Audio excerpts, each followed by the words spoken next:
50 വയസ്സ് പിന്നിട്ടവർക്ക് പെൻഷൻ, എല്ലാ ബസ് സ്റ്റോപ്പുകളിലും ശൗചാലയങ്ങൾ, വേറിട്ട വാഗ്ദാനങ്ങളുമായി മലപ്പുറം മണ്ഡലത്തിലെ സ്വതന്ത്ര സ്ഥാനാർത്ഥി ശ്രീധരൻ.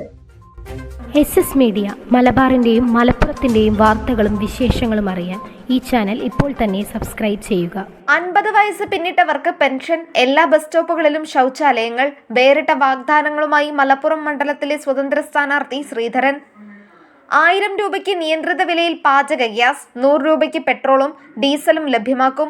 മലപ്പുറം മണ്ഡലത്തിൽ സ്വതന്ത്ര സ്ഥാനാർത്ഥിയായി മത്സരിക്കുന്ന കോഡൂർ സ്വദേശി ശ്രീധരന്റെ പ്രകടന പത്രികയിലെ വാഗ്ദാനങ്ങൾ നിരവധിയാണ്. വലിയ മുന്നണികൾ പോലും നൽകാത്ത വലിയ വാഗ്ദാനങ്ങളാണ് ശ്രീധരൻ നൽകുന്നത്.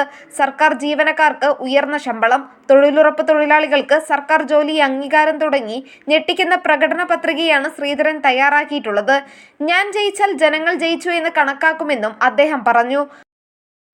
ഞാൻ മലപ്പുറം നിയമസഭാ മണ്ഡലത്തിലെ ഒരു സ്വതന്ത്ര സ്ഥാനാർത്ഥിയാണ്. എൻ്റെ ചിഹ്നം വള അടയാളത്തിൽ വോട്ട് രേഖപ്പെടുത്തി വിജയിപ്പിക്കുക. എൻ്റെ ജയം നിങ്ങളുടെയും ജയം. വളയടയാളത്തിൽ മത്സരിക്കുന്ന ശ്രീധരൻ മുമ്പും ഏതാനും തിരഞ്ഞെടുപ്പുകളിൽ മത്സരിച്ചിട്ടുണ്ട്. മലപ്പുറം കോഡൂർ സ്വദേശിയായ ശ്രീധരന്റെ ചിഹ്നം വളയാണ്. മുന്നണികളുടെ പൊള്ള വാഗ്ദാനങ്ങൾ കേട്ട് മടുത്ത ജനങ്ങൾ മാറ്റത്തിനായി വോട്ടുകൾ നൽകുമെന്ന പ്രതീക്ഷയിലാണ് ശ്രീധരൻ. Nandana Babu, SS news, Malappuram.